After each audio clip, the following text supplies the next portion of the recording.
Hiya, in this video I'm going to be replacing the drive belts on the R34 GTT.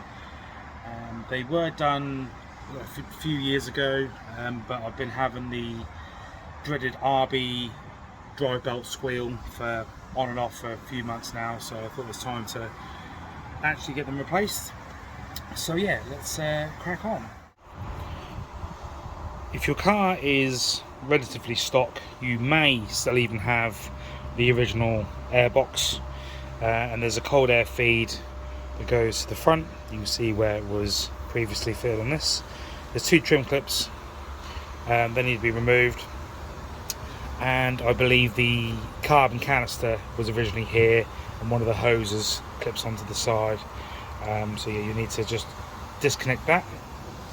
Next is to remove the four nuts holding the viscous fan on. These ones don't look too great, so I'm going to spray some penetrant oil on first before tackling it. If your fan hasn't been off for a while, you may just need to wiggle it backwards and forwards and it will eventually release off the studs. I took off the carbon engine cover and that allowed me enough room to lift the fan up from the top. Probably also helps that my shroud is snapped. I think they all snap over time. I held together with cable ties. I do have a replacement, but I'll get that swapped over when it's due for a camber next year. So next job is this top bolt here on the power steering. So if the slots in the pulley don't line up, if you use a I think it's 27mm socket, you can turn the crank pulley, then you'll be able to move this pulley so then the slot is then in line with the bolt, and then the bolt can come out. So this is a 14mm, so I'll undo that, and then after that there's a longer one here with a nut, locking nut, that needs to be undone, and then hopefully should allow the power steering pump enough movement to pivot to slacken the tension in the belt. So to be able to release the tension nut, which is there's a bracket on the other side of that threaded piece, and you can see the bolt sticking out just there. That's a 12mm as well, but I've made the mistake of winding up that bolt a bit too much, and now the ratchet end of the spanner is now caught, now stuck. All I can do is undo. Can't get the spanner out, so yeah, I'll sort that out in a minute. I'll figure a way. So in terms of adjustment, you can just about figure out how much I've had to unwind it. Obviously with that thread being very dirty, it did make undoing it a bit of a challenge. Ideally I'd want to take it off, wire brush it, but until I can get that spanner out I can't do nothing. But now I can move it, push it down, release the tension, and the belt can then come off.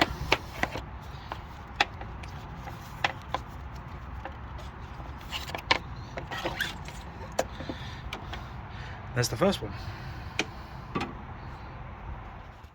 So I've got the adjuster bolt out, and if the camera will pick it up, there's a couple of nicks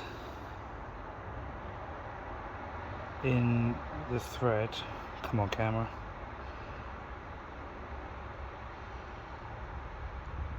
Which was preventing the nut from undoing nicely. So I run a dye over that, clean up the thread,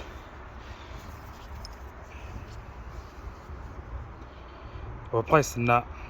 It's not rounded, but it's getting there. So yeah, at least I know it's all nice and new and refreshed. So I ran the die through it. Still looks damaged, but the nut threads fine. New stainless nut. Obviously now I changed the spanner size to a 13. So just bear that in mind. So yeah, let's carry on.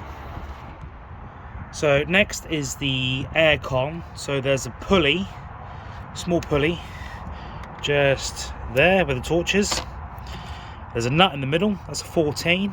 And then what you'll need to do, I don't know if I'll be able to show you, but underneath, directly underneath, so follow where that is, follow it back, and you'll find another bolt facing downwards. So you just need to remove both, undo both of those, don't remove them, and then you'll be able to move the tensioner to release the belt. So from underneath the car, you can see the tension a little bit better. So the front facing one, it's a 14, the bottom is a 12. Right, moving on to the alternator.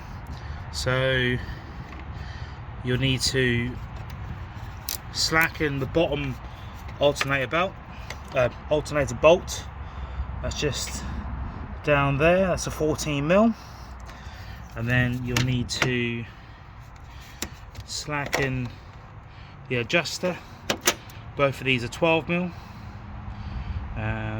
There's a lot of room at the back there, but I managed to use a shorter socket to get to this one. Obviously there's loads of room here. So as you can see, it's loose, with the bottom alternator one now loose as well. You should be able to pivot. Easier said than done with one hand, but yeah, that will move now, so you can remove the belt, and it's time to fit the new ones. So obviously fitting is just with the reversal. Starting off with the alternator, and then aircon, power steering.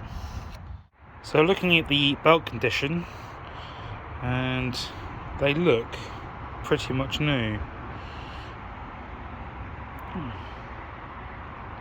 So there's no cracks or anything, but when I got the viscous fan off, I did check the tension, and they were a bit loose, weren't as tight as what I thought they would have been. But I suppose the car has done minimal miles in the 5 years that I've had the car. I don't think I've even done 10,000 miles in 5 years. So yeah, I mean, these, I think set of 3 belts were about 28 quid, something like that. So peace of mind, at least I know the new belts. So the 4PK 890 is alternator, 868 is aircon, and 4PK 913 is the power steering. So to check tension, how I've always been taught is the longest side between the pulleys, which would be the alternator and the crank. We've got a light in here. So, this ain't gonna work, is it? That'll be better. So, longest side, if you twist it 90 degrees, it should be like some resistance to turn on it. As you can see, I'm not really using a lot of force to turn that. So you want to keep adjusting it until you can turn it, but it's quite difficult to turn, if that makes sense. So yeah, that needs a little bit more. Once that's adjusted to where you want it, tighten up this bolt, and then you need to tighten up the bottom bolt on the alternator. So I actually got the middle and the outer belt mixed up. So the 868 is the power steering, 913 is aircon, and 890 alternator. So I've now tensioned up the aircon with the tensioner wheel at the bottom. Make sure you do the one that's facing downwards. I've now done the power steering, and I had to chop down a 30mm spanner because a normal size spanner was foul on this and I couldn't actually turn it, so this made it much easier. So yeah, that is all good to go. Just got to put the viscous fan back on and we're good to go for a start.